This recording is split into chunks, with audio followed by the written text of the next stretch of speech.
Hi, I'm the Tabletop Teacher, and in this video we'll look at a very powerful defense standard power, Invincible. Invincible is identified by a pink background on the defense slot of the dial. It is a surprisingly effective defense power. While Toughness, Invulnerable, and Impervious can reduce damage, Invincible can actually ignore more damage than those other three defense powers can in some circumstances. Here's why. There's a difference between ignoring damage and reducing damage.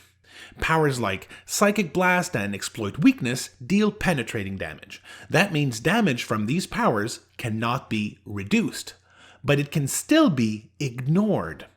And this is what Invincible does. Half of the damage dealt to an invincible character is ignored. And since you round up in Heroclix, this power can be your best defense against characters that deal a lot of penetrating damage. Let's compare two characters that have different defense powers. On his first click, Metallo has Invincible, while Major Force has Impervious. What would happen if Brutal landed his penetrating Psychic Blast against them?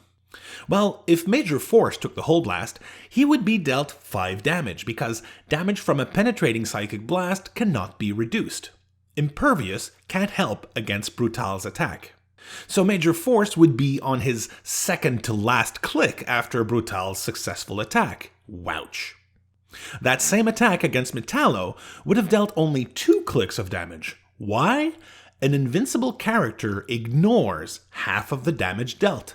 Half of 5 is 2.5, rounded up to 3. You always round up in Heroclix. So Metallo ignores 3 of the 5 clicks of damage that would normally be dealt to him. So he would be on his third click after that attack, still in pretty good shape and still invincible. In this case, ignoring some of the damage is a much better defense than trying to reduce it. So what can you do against invincible characters?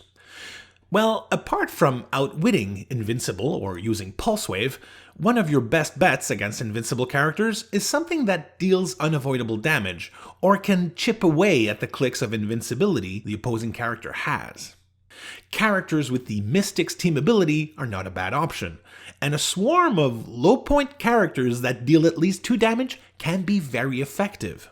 For instance, a 20-point generic Warlock, pending he can land a hit, will deal 1 damage to an invincible character.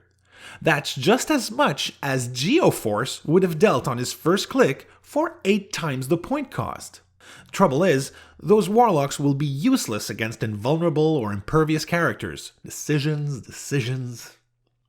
Do you have a favorite invincible character? What are your strategies using or playing against invincible characters?